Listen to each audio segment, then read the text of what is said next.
Bismillahirrahmanirrahim. Ikhwani wa akhwati, a'azzani Allah wa iyyakum jami'an. Bapak Ibu yang dimuliakan oleh Allah Subhanahu wa taala, alhamdulillah, segala puji bagi Allah Azza wa Jalla yang telah memberikan kepada kita berbagai macam nikmat. Allah Subhanahu wa taala memberikan kepada kita nikmat iman, memberikan kepada kita nikmat Islam, memberikan kepada kita nikmat kesehatan serta kesempatan, sehingga kita masih bisa diizinkan oleh Allah Subhanahu wa taala untuk menunaikan segala perintahnya dan menjauhi segala larangannya. Ikhwani wa akhwati, azani Allah wa iyyakum jami'an. Salawat serta salam semoga tetap tercurah limpahkan kepada Nabi kita yang mulia Muhammad sallallahu alaihi wasallam, karena dengan wasilah beliau kita bisa mengetahui segala hal yang diridhai oleh Allah Subhanahu wa taala, dan kita juga bisa mengetahui segala hal yang tidak diridhai oleh Allah Subhanahu wa taala. Dan Nabi kita yang mulia Muhammad sallallahu alaihi wasallam telah menyampaikan agama ini seluruhnya. Tidak ada satu bagian pun dari agama ini melainkan sudah disampaikan oleh Rasulullah sallallahu alaihi wasallam, sehingga tidak ada jalan lain bagi umat yang datang sepeninggal beliau melainkan mengikuti apa yang sudah digariskan oleh Rasulullah sallallahu alaihi wasallam.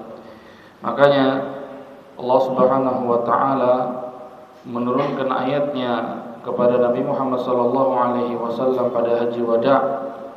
Allah mengatakan, "Al-yawma akmaltu lakum dinakum wa atmamtu 'alaikum ni'mati wa raditu lakumul Islam madina."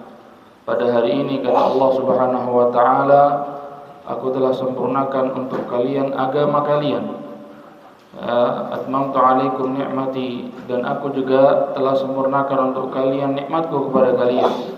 Wa raditu lakumul Islam madina, dan aku ridha Islam adalah agama yang kalian peluk. Sehingga tidak ada agama lain yang benar yang dipeluk oleh seorang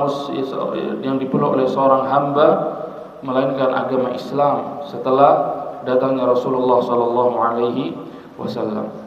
Ikhwani wa akhwati, azani Allah wa iyyakum jami'an. Di akhir zaman ini, semakin kita jauh dari sumber ilmu, semakin kita jauh dari Rasulullah sallallahu alaihi wasallam, tentunya semakin banyak pula hal-hal yang bisa menjadikan manusia ini tergoncang di dalam agamanya. Berbagai macam fitnah, berbagai macam ujian Allah Subhanahu wa taala timpakan kepada umat ini, dan ini sudah sejalan dengan apa yang diinfokan oleh Rasulullah sallallahu alaihi wasallam ketika beliau mengatakan, "Wa man ya'ish minkum fasayara ikhtilafan katsira." Barang siapa yang hidup sepeninggalku, kata Nabi sallallahu alaihi wasallam, di antara kalian, maka dia akan mendapatkan berbagai macam perbedaan, berbagai macam perselisihan di tengah umatnya Rasulullah sallallahu alaihi wasallam. Artinya adanya atau banyaknya fitnah, banyaknya ujian, banyaknya kesesatan itu sudah menjadi sunnatullah dan sudah diinfokan oleh Rasulullah sallallahu alaihi wasallam, sehingga semakin jauh seseorang hidup dari sumber ilmu, dari hidupnya Rasulullah sallallahu alaihi wasallam, maka semakin banyak dia akan mendapati perpecahan, semakin banyak dia akan menghadapi fitnah, semakin banyak dia akan menghadapi ujian di dalam agama ini. Dan fitnah-fitnah sangat banyak ya yang menimpa kaum muslimin, menimpa umat manusia. Entah fitnah tersebut dari fitnah syubhat atau fitnah tadi dari fitnah syahwat. Ya, sehingga perlu kita ketahui bahwasanya tidak ada satu fitnah pun yang ada di muka bumi ini melainkan kembali kepada dua hal. Entah fitnah tadi kembali kepada fitnah syubhat, ya, kerancuan di dalam memahami agama, keliru di dalam memahami dalil, keliru di dalam memahami hadis-hadis Nabi sallallahu alaihi wasallam, keliru di dalam memahami Al-Qur'an, dan yang kedua adalah fitnah syahwat, fitnah hawa nafsu. Ya, fitnah hawa nafsu ini banyak sekali. Ya, terutama fitnah-fitnah yang berkaitan dengan wanita. Ini masuk ke dalam fitnah syahwat. Ya, dia tertipu dengan wanita, dia tertipu dengan makanan, dia tertipu dengan harta, ya, tahta dan yang lainnya. Ini semua masuk ke dalam fitnah syahwat. Sehingga tidak ada satu fitnah pun di dunia ini melainkan kembali kepada salah satu dari dua hal. Entah dia kembali kepada fitnah syubhat atau dia kembali kepada fitnah syahwat. Ikhwani wa akhwati azani Allah wa iyyakum jami'an. Kemudian bagaimana caranya kita menghadapi fitnah ini? Ya, semakin jauh seorang hamba hidup dari zaman Nabi sallallahu alaihi wasallam, maka semakin banyak pula dia akan mendapatkan fitnah, mendapatkan ujian. Sehingga dia perlu tahu apa yang menyebabkan dia kokoh di atas agamanya, apa yang menyebabkan dia berjalan istiqamah di atas agama yang diridhai oleh Allah Subhanahu wa taala. Dan semakin jauh kita atau Nabi sallallahu alaihi wasallam, beliau mengatakan la ya'ti zamanun illa wa ba'dahu syarrun minhu. Tidak ada satu zaman kecuali yang datang setelahnya itu akan lebih buruk daripada zaman sebelumnya. Yang dijelaskan oleh para ulama terkait hadis ini, yang dimaksudkan adalah semakin jauh dia hidup dari zaman Nabi sallallahu alaihi wasallam, akan semakin banyak para ulama yang meninggal, maka sehingga semakin banyak ulama yang meninggal, maka semakin hilang panutan-panutan mereka. Sehingga ketika semakin hilang panutan-panutan mereka, dia akan mengambil panutan dari selain ulama. Ya, semakin jauh dia dengan agama, maka dia akan semakin mencari-cari panutan selain daripada ulama yang mengikuti sunnah-sunnah Nabi sallallahu alaihi wasallam. Ya, makanya kita ini perlu tahu apa saja sebab-sebab agar kita ini hidup tenang. Apa sebab-sebab agar kita ini kokoh di atas agama ini sehingga kita mati dalam keadaan muslim. Ya, wala tamutunna illa wa antum muslimun. Dan janganlah kalian mati, kata Allah Subhanahu wa taala, kecuali dalam kondisi Islam. Dalam kondisi kita menyerahkan diri kita kepada Allah Subhanahu wa taala. Dalam kondisi diri kita merendahkan kepada Allah Subhanahu wa taala.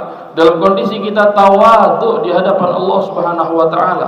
Dalam kondisi kita merasa butuh kepada Allah Subhanahu wa taala. Apa saja sebab-sebab tersebut? Yang pertama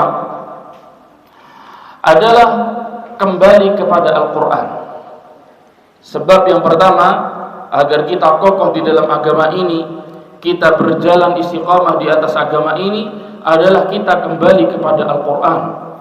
Entah kita menghafalkannya, entah kita membacanya, entah kita mentadabburinya, dan kita mengamalkan kandungan dari Al-Qur'an tersebut.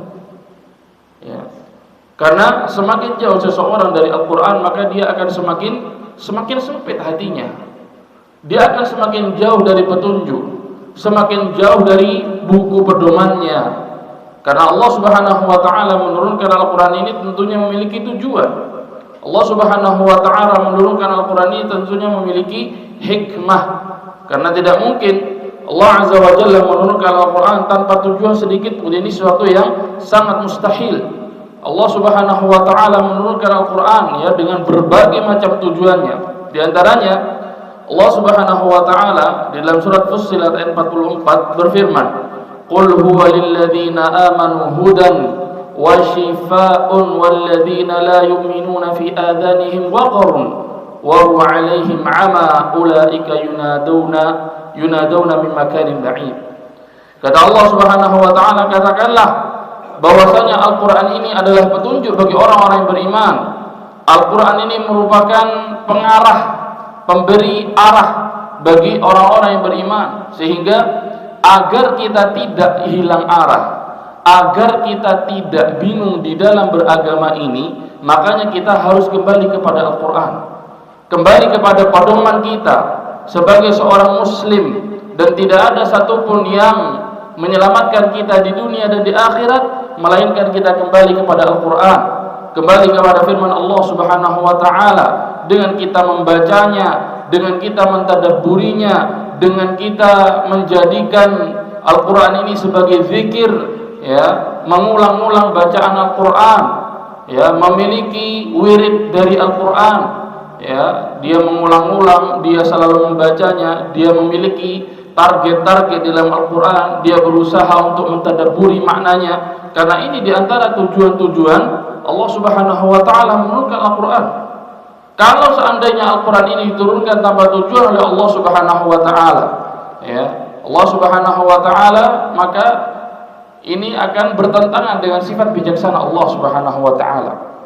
Ini akan bertentangan dengan sifat hikmah Allah Subhanahu wa ta'ala, ya. Makanya tadi Allah Subhanahu wa taala mengatakan bahwasanya Al-Qur'an ini sebagai petunjuk bagi orang-orang yang beriman.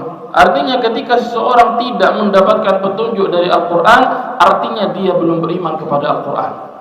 Dan tanda seseorang dia beriman kepada Allah Subhanahu wa taala, dia bisa mengambil petunjuk dari Al-Qur'an.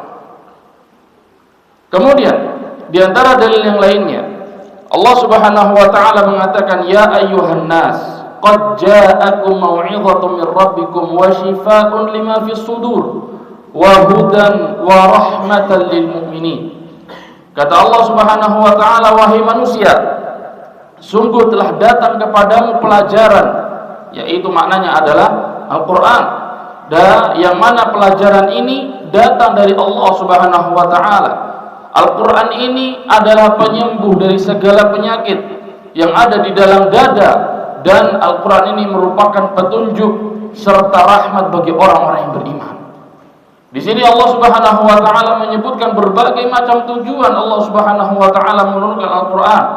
Al-Quran ini sebagai petunjuk, Al-Quran ini sebagai penyembuh, Al-Quran ini, ya, sebagai rahmat, ya. Makanya barang siapa yang mencari kebahagiaan, barang siapa yang mencari kekuatan di dalam agama, maka tidak ada jalan lain kecuali dia membaca Al-Quran, memahami makna-makna dari Al-Quran. Makanya Allah Subhanahu wa taala di dalam ayat yang lainnya menjelaskan bahwasanya di antara tujuan Al-Quran diturunkan adalah liyadabbaru ayatih, agar manusia-manusia itu mentadabburi maknanya. Karena dengan mentadabburi maknanya seseorang akan berusaha beramal, seseorang akan berusaha memahami, berusaha membaca, memahami, kemudian mengamalkan, sehingga dengan itu dia mengamalkan amalan-amalan di dalam dunia ini sesuai dengan apa yang dia baca dari Al-Quran, sesuai dengan apa yang dia pahami dari Al-Quran, ya. Berbeda dengan seseorang yang dia beramal di dunia ini tanpa pedoman sedikit pun. Makanya Allah Subhanahu wa taala mensifati orang-orang Nasrani dengan mengatakan ad-dallin. Ad-dallun, ya, maksudnya adalah mereka itu tersesat. Kenapa tersesat? Karena mereka beramal tanpa buku pedoman. Mereka semangat untuk melakukan amalan-amalan saleh. Mereka semangat untuk melakukan ketaatan-ketaatan. Mereka semangat untuk beribadah kepada Tuhan mereka. Akan tetapi sangat disayangkan mereka itu mengamalkan itu semua tanpa adanya petunjuk, tanpa adanya pedoman. Makanya para ulama mengatakan barang siapa dari kalangan kaum muslimin yang dia beramal tanpa pedoman, beramal tanpa petunjuk, maka sejatinya ada sisi kemiripannya dengan orang-orang Nasrani, sehingga dia berhak untuk mendapatkan azab sebagaimana azabnya orang-orang Nasrani. Na'udzubillahi min dzalik. Ya. Makanya jalan terbaik untuk kita kokoh di dalam agama ini, kita istiqomah di dalam agama ini adalah kita kembali kepada Al-Quran yang diturunkan oleh Allah Subhanahu wa ta'ala. Kemudian Allah Subhanahu wa ta'ala mengatakan, wa qala alladhina kafaru laula nuzila alaihi al-Qur'anu jumlatan wahidatan kadzalika linutsabbita bihi fuadaka wa rattalnahu tartila. Kata Allah Subhanahu wa ta'ala menceritakan tentang kondisi orang-orang kafir, yang mana Allah Subhanahu wa ta'ala menurunkan Al-Quran ini secara mufarraqa, ya, menurunkan Al-Quran ini secara bertahap, sesuai dengan kondisi, sesuai dengan kejadian, ya, yang mencocoki di mana Al-Quran itu turun. Tapi orang-orang kafir ini, ya, terkadang karena mereka tidak mau beriman kepada Nabi Muhammad SAW, mereka akhirnya cari jalan gimana caranya untuk tidak menguatkan ketidakberimanan mereka kepada Nabi SAW. Mereka mengatakan apa? Salah satunya mereka mengatakan laula nuzila alaihi al-Quran, laula nuzila alaihi al-Quran jumlatan wahidah. Kenapa Al-Quran ini tidak diturunkan kepada dia? Kalau dia memang seorang nabi, kalau Muhammad adalah seorang nabi, kenapa Al-Quran ini diturunkan secara terpisah-pisah? Kenapa Al-Quran ini diturunkan secara bertahap? Kenapa tidak diturunkan sekaligus jeglek selesai? Ya. Makanya mereka mengatakan itu. Diceritakan oleh Allah Subhanahu wa ta'ala, laula nuzila alaihi al-Qur'anu jumlatan wahidah. Kalau seandainya dia nabi, maka Allah akan menurunkan Al-Quran, ya, sekaligus, tidak bertahap, tidak dipotong-potong seperti ini. Akan tapi Allah Subhanahu wa ta'ala ketika menurunkan Al-Quran dengan bertahap, menurunkan Al-Quran dengan sepotong-sepotong sesuai dengan kondisi dan kejadian yang terjadi di zaman itu, Allah Subhanahu wa ta'ala memiliki tujuan. Apa tujuannya? Kata Allah Subhanahu wa ta'ala, linutsabbita bihi fuadaka. Tujuannya agar kami bisa mengokohkan hatimu wahai Muhammad. Ya, karena berbeda kalau seandainya Al-Quran itu diturunkan secara sekaligus oleh Allah Subhanahu wa ta'ala di awal kenabian Rasulullah Sallallahu Alaihi Wasallam, maka syariat itu akan terasa berat bagi kaum muslimin. Syariat itu akan terasa banyak bagi kaum muslimin. Ya, kalau dari awal mereka masuk Islam ternyata sudah disodorkan Al-Quran dengan Al-Quran yang ada pada kita zaman ini, ya, dari juz pertama sampai juz 30, ketika seorang masuk Islam dikasihkan ini baca, ini amalkan syariatnya. Ya. Apakah bisa? Bisa. Tapi Allah Subhanahu wa ta'ala ingin menguatkan hati Nabi Muhammad SAW dan menguatkan hati kaum muslimin. Sehingga apa? Sehingga ketika seseorang mendapatkan nasihat sesuai dengan kondisi hatinya, mendapatkan nasihat sesuai dengan kejadian yang dia rasakan, maka itu lebih masuk ke dalam hati mereka. Sehingga ketika nasihat itu lebih masuk ke dalam hati kaum muslimin, maka mereka akan lebih mudah untuk beramal dengan Al-Quran. Sehingga dengan itu ketika mereka lebih mudah beramal dengan Al-Quran, maka dia akan lebih kokoh di dalam agama ini. Dia akan lebih mudah untuk istiqamah. Kenapa? Karena dia mendapatkan Al-Quran sesuai dengan kondisi hatinya. Makanya ketika seseorang mendapatkan musibah, seandainya ada seseorang mendapatkan musibah, kecelakaan misalnya, naudzubillah min dzalik, dia kecelakaan. Bayangkan ketika ada seseorang mendatangi antum dalam kondisi antum belum pernah merasakan kecelakaan, ya, dia mengatakan, dia menasihati masalah kecelakaan dan seterusnya. Kemudian seandainya orang tadi kemudian kecelakaan dan ada yang menasihati, maka kondisi orang pertama dan kedua akan berbeda. Ya, ketika nasihat itu sampai ke dalam hati kepada orang yang di dalamnya sedang mendapatkan musibah, itu berbeda dengan orang yang belum mendapatkan musibah. Ya, kalau seandainya Allah Subhanahu wa ta'ala menurunkan firman-Nya, menurunkan Al-Quran sebelum datangnya kejadian, maka kaum mukminin akan menerima ayat tersebut, akan menjalani syariat tadi. Akan tetapi lebih mantap diterima oleh kaum mukminin ketika ayat-ayat tersebut sesuai dengan kondisi mereka saat itu. Makanya Allah Subhanahu wa taala menurunkan Al-Qur'an sesuai dengan kondisi pada saat itu, sesuai dengan kondisi Rasulullah sallallahu alaihi wasallam, sesuai dengan kondisi para kaum mukminin agar mereka lebih mantap untuk menerima nasihat Allah Subhanahu wa taala di dalam Al-Qur'an. Makanya Allah Subhanahu wa taala mengatakan linutsabbita bihi fuadaka. Tujuannya agar untuk mengokohkan hatimu wahai Muhammad. Ya. Makanya Allah Subhanahu wa taala menurunkan Al-Quran ini secara mufarraqah, secara terpisah-pisah. Menurunkan Al-Quran ini sesuai dengan kondisi, ya, sesuai dengan apa yang dirasakan oleh kaum mukminin pada saat itu. Ikhwani wa akhwati, azani Allah wa iyyakum jami'an. Kemudian sebab yang kedua yang menjadikan seseorang kuat di atas agama ini adalah beriman kepada Allah Subhanahu wa taala serta melakukan amalan-amalan yang saleh. Beriman kepada Allah Subhanahu wa taala serta melakukan amalan-amalan yang saleh. Allah Subhanahu wa taala berfirman dalam surat Ibrahim ayat 27, "Yutsabbitullahu alladhina amanu bil qawli tsabiti fil hayatid dunya wa fil akhirah." Wa yudhillullahu adh-dhalimina wa yaf'alullahu ma yasha. Kata Allah Subhanahu wa taala, Allah Subhanahu wa taala akan mengokohkan orang-orang yang beriman dengan al-qaulus tsabit, dengan perkataan yang kuat.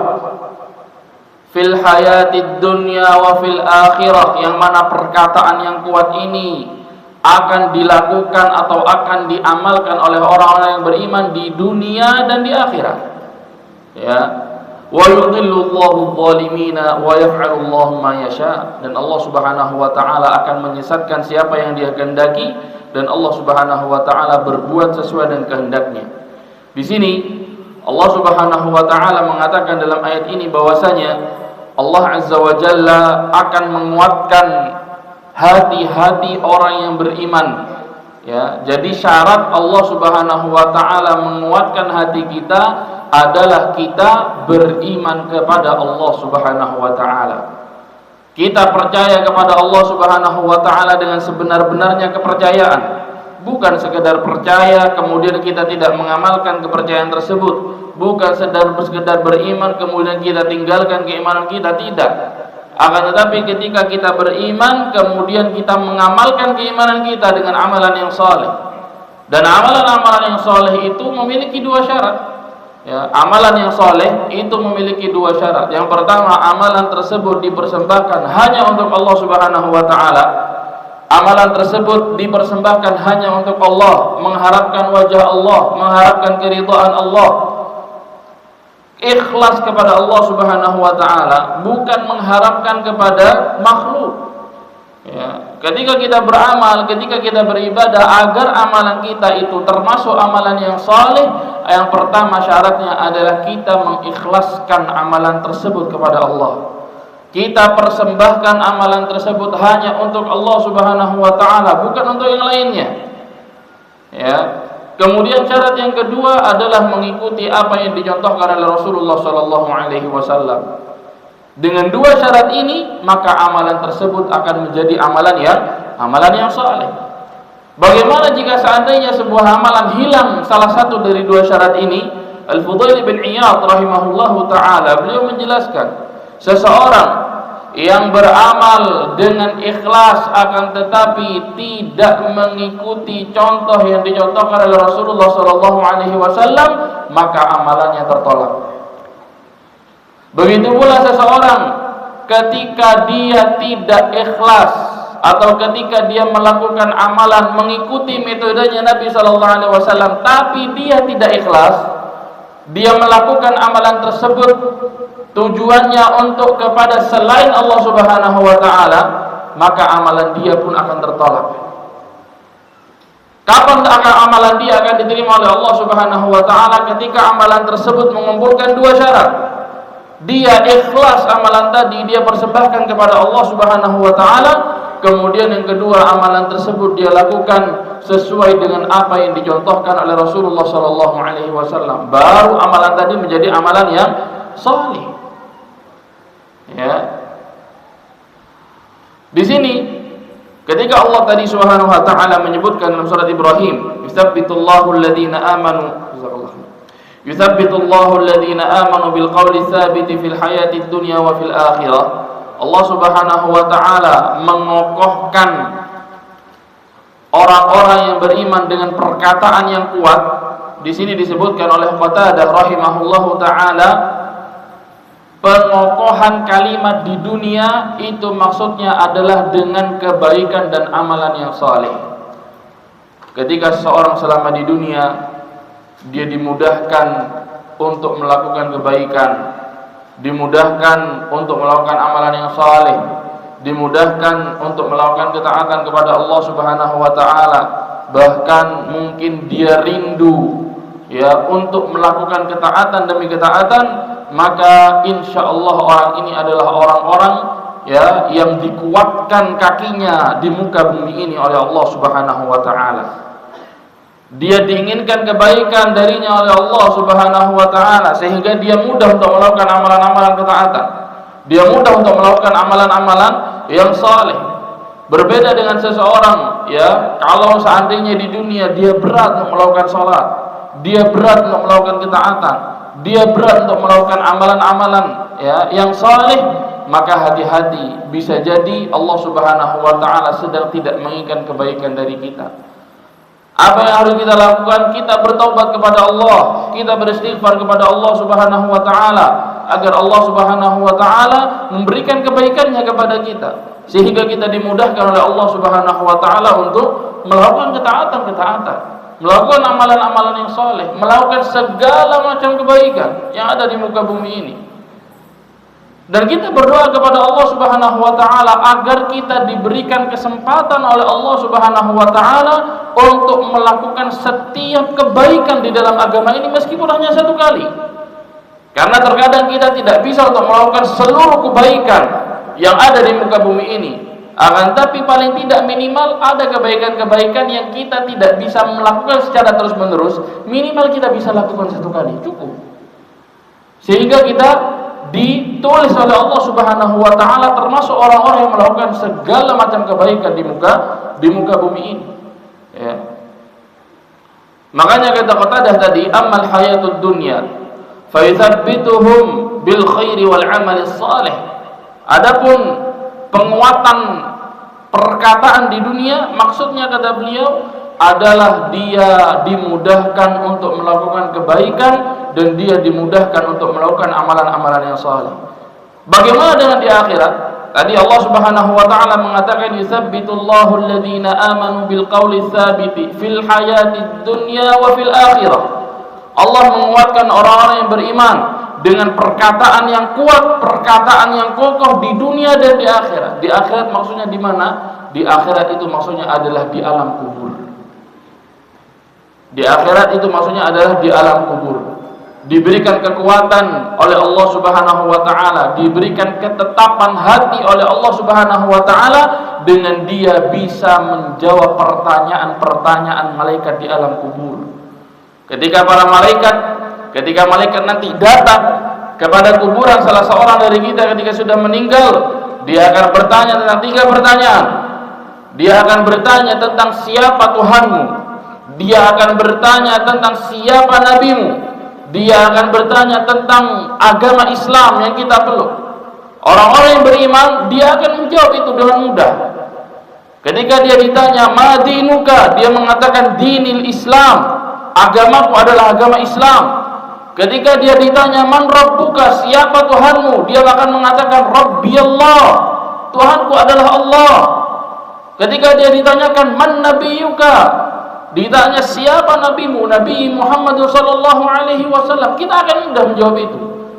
Akan tetapi kemudahan ini akan diberikan oleh Allah Subhanahu wa taala bagi orang-orang yang beriman dan beramal soleh selama di dunia. Sepintar apapun dia, secerdas apapun dia selama di dunia, kalau dia tidak beriman, dia tidak akan bisa menjawab. Ya. Sepintar apapun dia berbicara bahasa Arab selama di dunia, bahkan seluruh manusia mungkin akan mengajukan jempol bagi dia dalam urusan pengucapan kata bahasa Arab. Akan tapi kalau dia tidak beriman selama di dunia, maka dia tidak akan menjawab pertanyaan-pertanyaan tersebut. Meskipun contekannya sudah dikasih tahu sama Allah Subhanahu wa taala, dikasih tahu sama Nabi sallallahu alaihi wasallam bahwasanya nanti di alam kubur engkau akan ditanya tentang 3 perkara. Ditanya tentang siapa Tuhanmu, siapa nabimu, dan apa agamamu. Sudah dikasih tahu sama Nabi sallallahu alaihi wasallam. Contekannya sudah ada. Tinggal kita mau beriman atau tidak selama di dunia. Tinggal kita mau beramal soleh atau tidak selama di dunia. Ya. Berbeda dengan kita kalau ujian di dunia. Ya, kalau kita ujian di dunia, sebelum masuk ruang ujian dikasih contekan, maka ujiannya lancar saja, ya. Insya Allah sudah 15 menit selesai. Tapi urusan ujian akhirat, urusan ujian kubur tidak bisa. Meskipun kita sudah hafal sekarang, ana bisa menjawab itu. Ya, ana bisa menjelaskan ke antum semua. Nanti kalau dikasih pertanyaan seperti ini, jawabannya seperti ini. Ini contekan semua. Contekan untuk ujian masing-masing dari kita yang akan mendapatkan pertanyaan tersebut. Akan tetapi jawaban itu tidak akan kita bisa jawab kalau kita tidak beriman selama di dunia. Kalau tidak kita beramal soleh selama di dunia, kita tidak akan bisa menjawab pertanyaan tersebut. Meskipun sekarang, oh gampang Ustaz, pertanyaannya gampang, saya bisa jawab kok sekarang. Akan saya hafalkan setiap hari misalnya. 3 pertanyaan tadi setiap mau tidur dan bangun tidur akan saya hafalkan. Kalau tidak beriman tidak akan bermanfaat.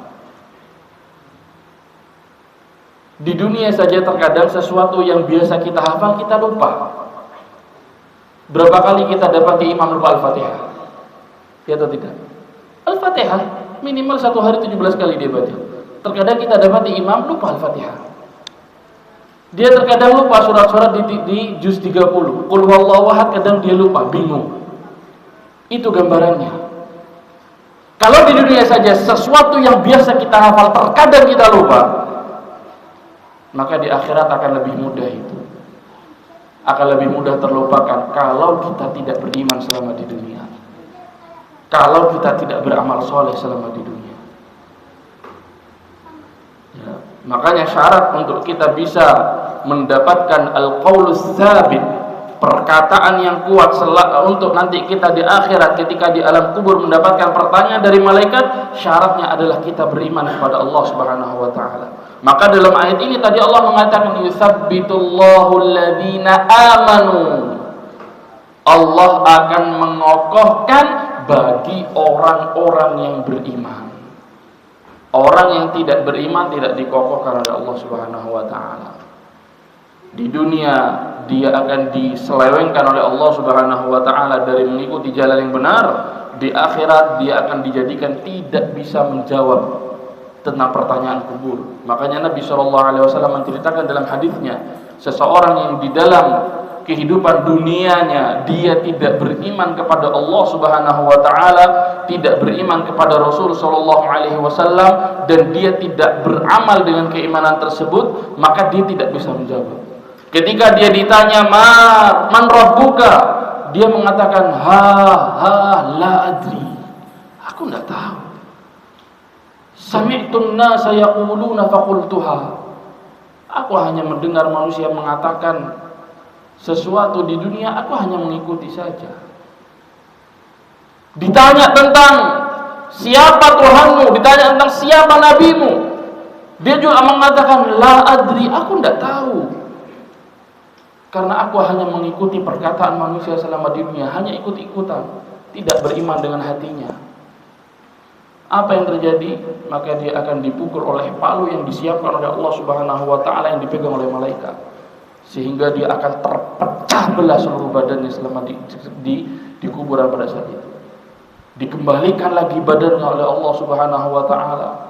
Ditanya lagi dengan pertanyaan ketiga, dia tidak bisa dipukul lagi oleh malaikat, hancur, dibalikkan lagi terus begitu. Sampai nanti amalan yang buruk dia akan datang, ya, amalan yang buruk tadi akan datang kepada dia di kuburan dengan kondisi badan seseorang yang buruk rupa, baunya tidak enak. Sampai dia bingung, kamu ini siapa? Aku adalah amalan burukmu selama di dunia.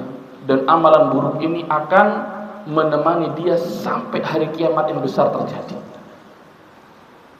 Dan dia berdoa selama di kuburan, dia mengatakan kepada Allah Subhanahu wa taala, "Ya Rabbi la tuqimis sa'ah." Wahai Rabbku, jangan engkau datangkan hari kiamat. Karena apa? Karena dia tahu setelah ini dia akan mendapatkan azab yang lebih besar. Berbeda dengan orang yang dia beriman selama di dunia, dia akan menjawab 3 pertanyaan tersebut dengan mudahnya.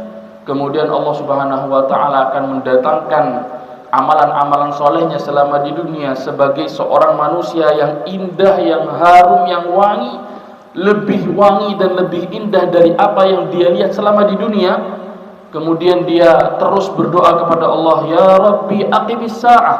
Ya Allah, ayo kapan kiamat ini? Karena dia tahu yang akan dia dapatkan adalah sesuatu yang lebih indah dari itu. Ya.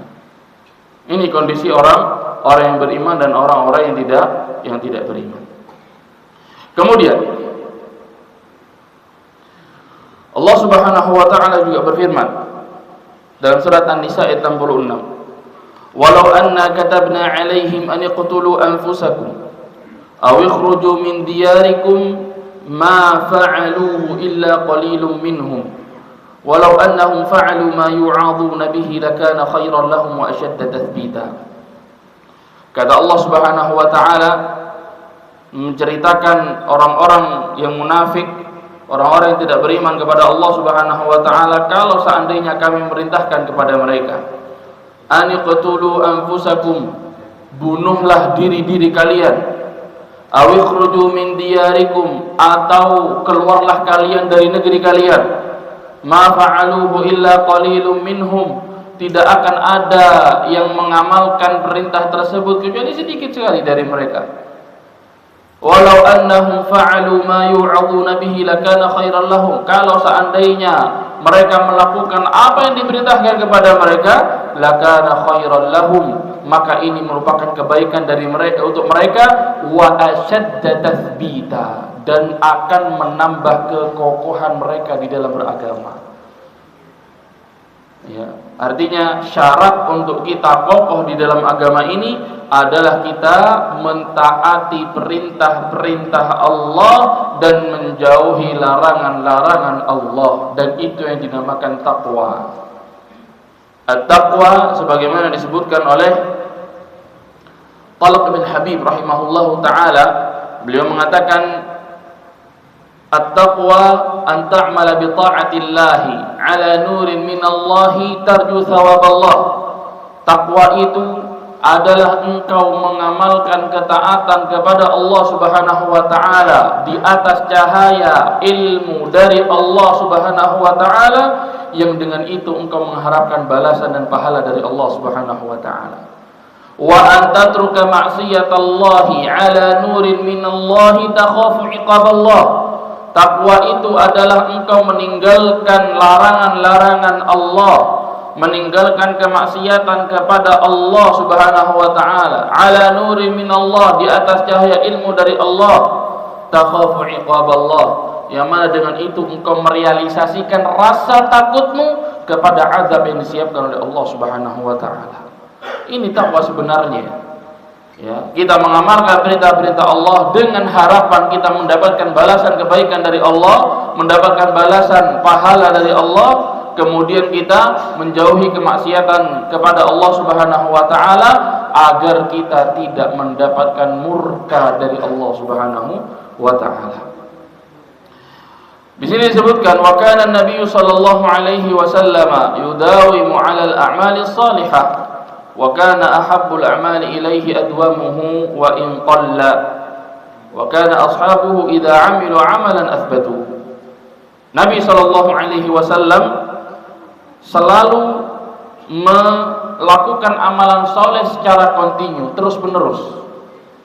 Ya, Nabi Shallallahu Alaihi Wasallam ketika melakukan amalan soleh yang dilakukan oleh Nabi Shallallahu Alaihi Wasallam itu adalah amalan yang profesional. Bagaimana amalan yang profesional? Amalan yang profesional adalah amalan yang dilakukan terus menerus, kontinu. Bukan seperti sebagian dari kita. Ya, ketika semangat kita beramal dengan amalan yang banyak. Akan tapi setelah itu ditinggalkan. Ngaji misalnya satu hari, oh saya lagi semangat ngaji 1 juz sekali duduk. Ternyata setelah ngaji 1 juz, 1 bulan ke depan tidak ngaji lagi. Itu tidak kontinu amalannya. Nabi SAW ketika beramal, amalannya itu kontinu. Makanya Nabi SAW mengatakan, Inna ahabbal a'mali indallahi adwamuha wa in qalla. Sesungguhnya amalan yang paling dicintai oleh Allah Subhanahu wa taala, amalan yang terus-menerus dilakukan meskipun sedikit. Ya, amalan yang terus-menerus dilakukan meskipun amalan itu sedikit, akan tapi terus dia melakukan ketaatan tadi. Dia kontinu melakukan ketaatan kepada Allah Subhanahu wa taala. Dia profesional di dalam beribadah kepada Allah Subhanahu wa taala. Ya. Bukan hanya profesional di tempat kerja. Terkadang kita ini ya lebih profesional di tempat kerja daripada profesional dalam beribadah kepada Allah Subhanahu wa taala. Ya, ketika masuk kerja absen maksimal jam 7, sebelum jam 7 sudah datang. Ya, sebelum jam 7 sudah datang. Loh, kenapa datang sebelum jam 7? Iya, biar absen duluan. Kenapa tidak jam 7 lewat 10? Oh, jangan, gaji saya dipotong nanti. Ini yang terjadi. Tapi kalau sudah disuruh ibadah yang kontinu, sholat subuh, sudah azan dia bangun, tidur lagi sebentar. Loh, kenapa? Belum qomat. Tak profesional dia. Ya. Ini yang terjadi di sebagian dari kita. Bahkan mungkin kebanyakan dari kaum muslimin seperti itu. Makanya kalau kita lihat, coba lihat antum bikin sensus misalnya, masjid-masjid di Pamekasan, sholat subuhnya berapa shaf rata-rata? Paling banyak 4 shaf insyaallah. Yang lebih dari itu sangat sedikit. Kenapa? Karena tidak profesional dia beramal. Dia beribadah tidak profesional dengan Allah Subhanahu wa taala. Dia lebih mementingkan profesionalitas dengan manusia, dengan makhluk Allah. Akan tapi urusan dengan Allah dia tidak profesional. Orang seperti ini bagaimana dia akan mendapatkan kebahagiaan? Bagaimana dia akan mendapatkan kekokohan di dalam agama? Bagaimana orang ini akan tidak mudah terkena fitnah selama di dunia kalau dia tidak profesional kepada Allah Subhanahu wa taala? Iya, gajinya tidak terkurangi, bahkan mungkin dia akan mendapatkan bonus. Akan tapi apa manfaatnya perkara-perkara dunia yang kita dapatkan kalau kita tidak profesional dengan Allah Subhanahu wa taala? Makanya Nabi SAW mengatakan, Inna ahabbal a'mali indallahi adwamuha wa in qalla. Sesungguhnya amalan yang paling dicintai oleh Allah Subhanahu wa taala adalah amalan yang sedikit akan tapi dilakukan terus-menerus. Misalnya dia melakukan sholat witir misalnya sebelum tidur. Sholat witirnya berapa rakaat? 1 rakaat. Tapi tiap hari itu dicintai oleh Allah Subhanahu wa taala. Ya. Berbeda dengan orang yang dia semangat misalnya, oh saya melakukan sholat witir. Sholat witir kan sunnahnya ganjil Ustaz. Iya, oke, saya melakukan 11 rakaat. Malam pertama 11 rakaat. Nanti 11 rakaat yang kedua kapan? Nanti 2 bulan lagi baru 11 rakaat lagi. Ya, ini tidak profesional. Dia tidak kontinu dalam melakukan ketaatan kepada Allah Subhanahu wa taala. Apakah dia mendapatkan pahala? Dia akan mendapatkan pahala dari amalan yang dia lakukan selama dia ikhlas, selama dia mengikuti sunnah Nabi sallallahu alaihi wasallam. Akan tapi apakah amalan tersebut dicintai oleh Allah Subhanahu wa taala dari orang ini? Tidak. Karena dia hanya melakukan ketika semangat saja, kalau tidak semangat tidak taat kepada Allah. Ya. Bahkan mungkin amalan dia selama 2 bulan itu akan menghancurkan pahala dia yang sholat selama sebanyak 11 rakaat tadi. Ya. Makanya kita itu ketika beramal jangan terlalu ngoyo. Maksudnya jangan terlalu ngoyo itu apa? Ya, melakukan amalan yang kita bisa. Makanya Nabi SAW mengatakan apa? Idza amartukum bi syai'in fa'tu minhu mastata'tum. Jika aku memerintahkan kepada kalian dengan sebuah perintah, maka lakukan perintah tersebut sesuai dengan kemampuan kalian. Ya. Kalau misalnya baca Quran setiap hari cuma mampu 1 lembar, 1 halaman, ya sudah, tidak apa-apa 1 halaman terus, tapi jangan putus-putus. Ya. Khawani wa akhwati azani Allah wa iyyakum jami'an. Kemudian yang selanjutnya yang menjadi penyebab kokohnya seorang muslim di atas agama di zaman fitnah adalah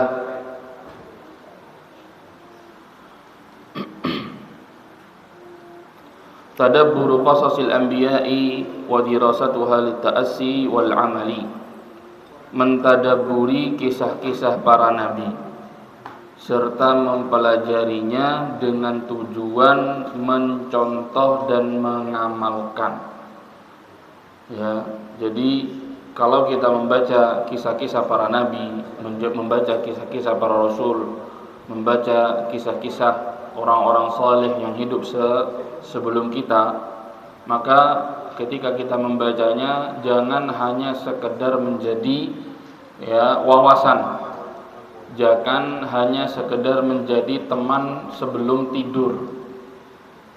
Tapi ketika kita membaca itu semua, jadikan atau niatkan agar kita bisa mengamalkan amalan-amalan yang biasa dilakukan oleh mereka. Ketika kita mendapatkan ujian, kita bisa menentukan sikap yang benar di dalam menghadapi ujian tersebut.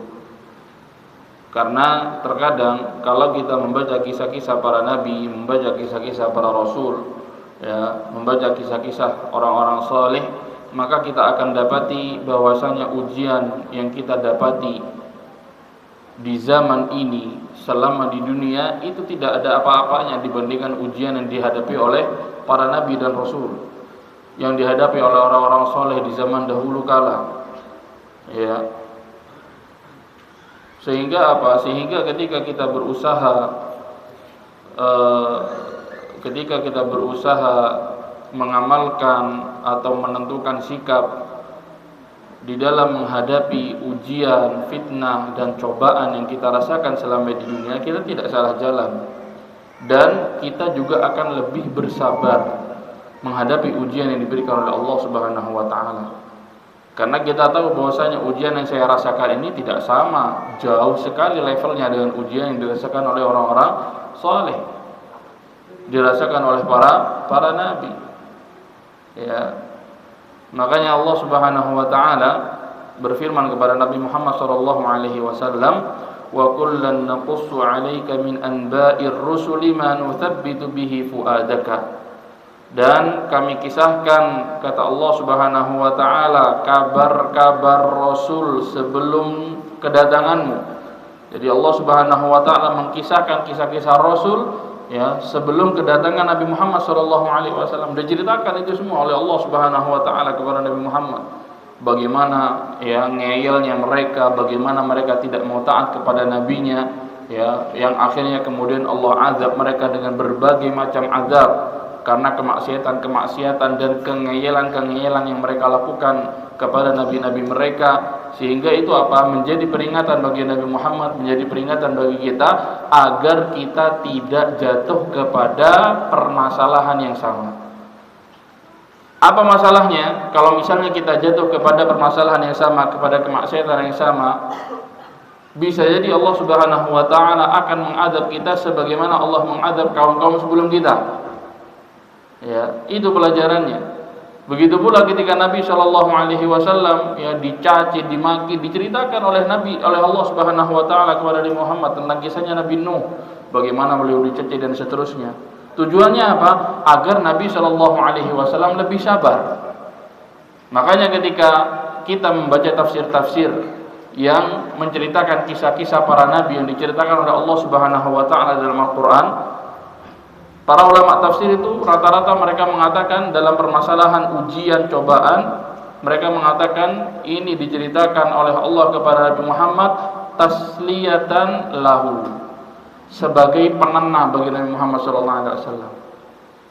Makanya ketika Rasulullah SAW di awal dakwah ketemu Waraqah bin Naufal, di awal dakwah beliau pertama kali mendapatkan wahyu. Kemudian datang dibawa oleh Khadijah kepada Waraqah bin Naufal. Apa kata Waraqah? Kata Waraqah, wahai Muhammad, engkau harus bersiap-siap. Engkau harus bersiap-siap untuk diganggu oleh kaummu. Ditanya oleh Nabi SAW, apakah mereka akan menggangguku? Apakah mereka akan mengusirku? Kata Waraqah bin Nawfal pada saat itu, beliau mengatakan kepada Nabi Muhammad SAW, tidak ada satu orang pun yang menyampaikan apa yang akan engkau sampaikan pada saat ini, kecuali mereka akan mendapatkan gangguan. Sehingga dengan itu Nabi Muhammad SAW sudah bersiap. Artinya apa yang akan saya sampaikan itu sama dengan apa yang disampaikan oleh nabi-nabi sebelumnya. Sehingga gangguan-gangguan yang dirasakan oleh nabi-nabi sebelumnya kemungkinan juga akan dirasakan oleh Nabi Muhammad SAW, bahkan mungkin lebih dahsyat. Itu untuk mempersiapkan. Ketika Nabi SAW dicaci maki disebutkan oleh Allah Subhanahu wa taala, Nabi Nuh 950 tahun berdakwah dicaci, dimaki dan seterusnya. Sehingga Nabi Muhammad SAW lebih tenang. Fungsi kita membaca kisah-kisah para nabi dan rasul adalah untuk menenangkan hati kita, untuk menguatkan diri kita untuk istiqamah di atas agama ini. Ya. Nabi Muhammad SAW, antum bayangkan apa yang dirasakan oleh Rasulullah SAW. Ya, dari pertama kali dicaci, dimaki, dibilang sahir, dibilang penyihir, dibilang penyair, ya, kemudian dibilang apalagi beliau diboikot. Ya, tidak, orang-orang Quraisy tidak mau bermuamalah sama Nabi, tidak mau bermuamalah sama kaum muslimin pada saat itu, melakukan embargo mereka akhirnya diusir dari negerinya. Antum bayangkan kehidupan kita sekarang, ketika kita menjalankan agama ini, apakah ada yang kita sampai diusir, kita sampai tidak boleh beli-beli sama tetangga kita? Tidak ada. Kita sampai dilempar kotoran. Nabi Muhammad SAW sedang sujud di depan Ka'bah, datang orang Quraisy bawa apa? Bawa kotoran atau bawa isi dari perutnya onta yang baru disembelih. Dikeluarkan isi perutnya onta, diletakkan di atas kepalanya Nabi SAW. Beliau sedang sujud. Pernah kita merasakan itu? Tidak ada. Makanya ketika kita membaca kisah-kisah para nabi, membaca kisah-kisah para rasul, membaca ya bagaimana kondisi mereka mendapatkan ujian dan cobaan dari Allah Subhanahu wa taala, ketika kita mentadabburi dan kita berniat untuk mengamalkan, maka apa yang kita akan amalkan itu akan lebih mudah untuk kita jalani. Karena kita tahu yang kita rasakan itu belum ada apa-apanya dibandingkan yang dirasakan oleh orang-orang saleh yang sebelum kita. Makanya Nabi SAW mengatakan, Innallaha idza ahabba qauman ibtalahum. Kata Nabi SAW, sesungguhnya Allah Subhanahu wa taala ketika mencintai sebuah kaum, Allah akan menguji mereka. Ujiannya apa? Bermacam-macam. Ujian itu bisa datang dari orang yang terdekat, bisa datang dari orang yang jauh. Ujian itu bisa pada harta, ujian itu bisa pada istri, ujian itu bisa pada tetangga, ujian itu bisa dari anak, ujian itu bisa dari atasan kita, dari bawahan kita. Ya, berbagai macam ujian diberikan oleh Allah Subhanahu wa taala. Ya. Akan tetapi yang perlu kita ketahui bahwasanya ujian-ujian tersebut Allah timpakan kepada kita itu karena Allah cinta sama kita. Kalau kita mau bersabar. Terkadang kita mendapatkan ujian, mendapatkan musibah, apa yang kita salahkan? Kita menyalahkan Allah Subhanahu wa taala. Kenapa saya ditimpa permasalahan seperti ini? Tetangga saya, dia melakukan berbagai macam dosa, kok tenang-tenang saja hidupnya. Saya ini muslim. Saya ini beribadah kepada Allah Subhanahu wa taala. Kok saya miskin? Kok saya tidak punya mobil? Kok saya tidak punya sepeda motor?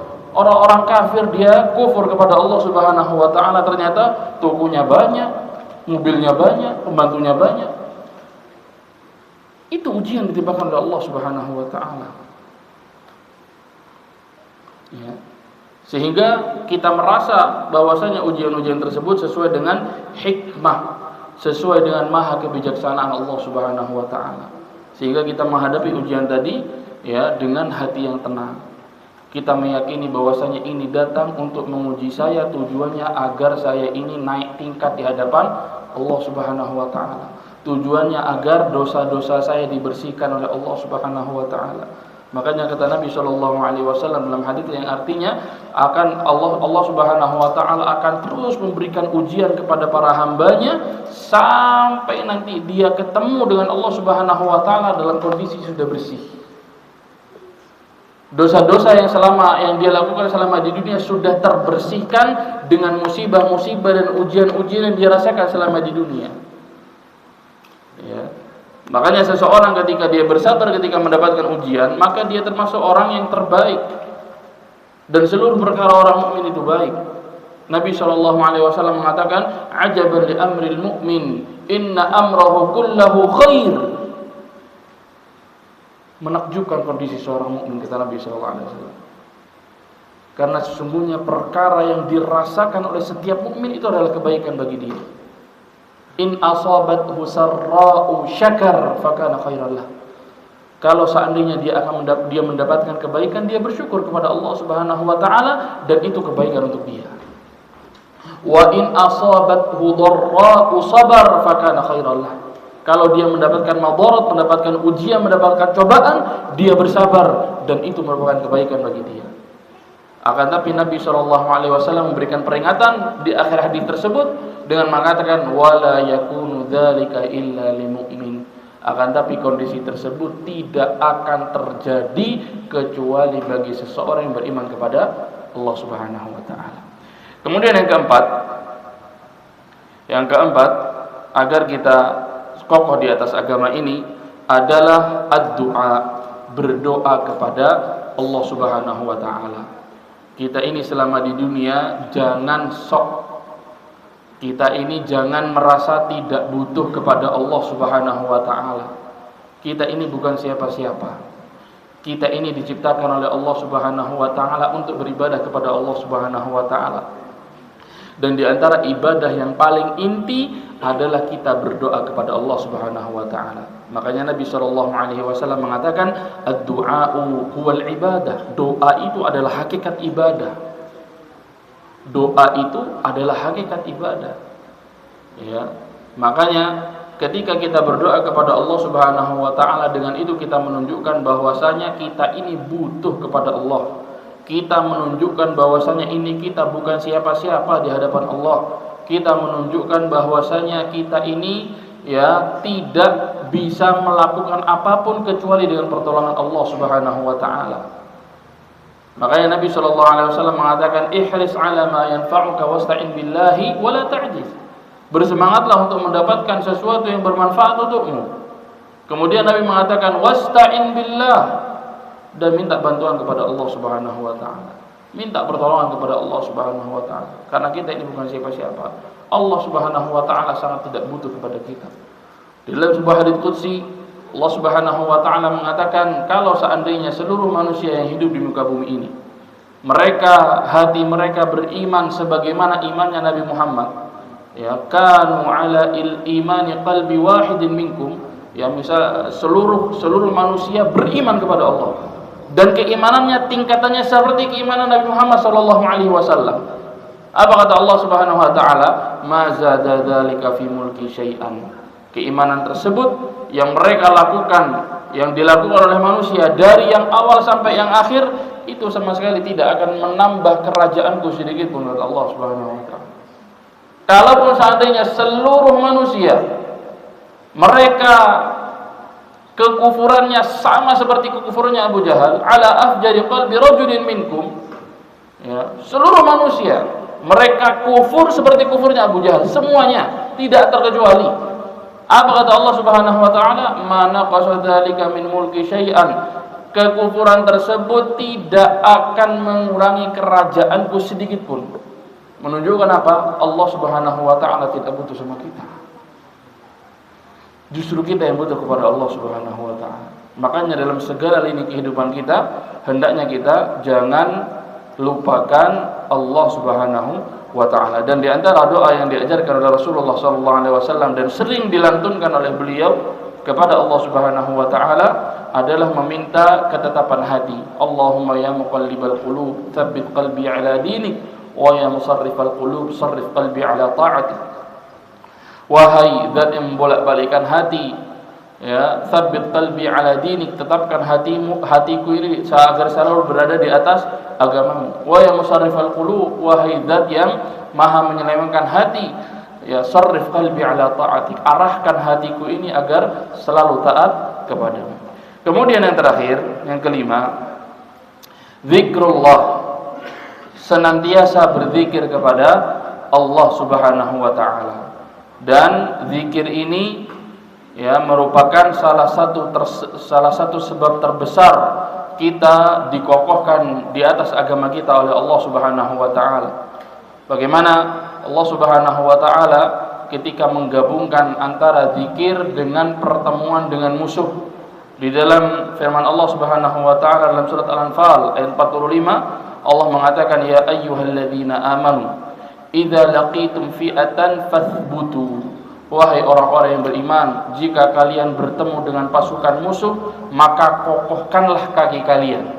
Kemudian wadhkurullaha katsira, dan berzikirlah kalian kepada Allah Subhanahu wa taala dengan zikir yang banyak.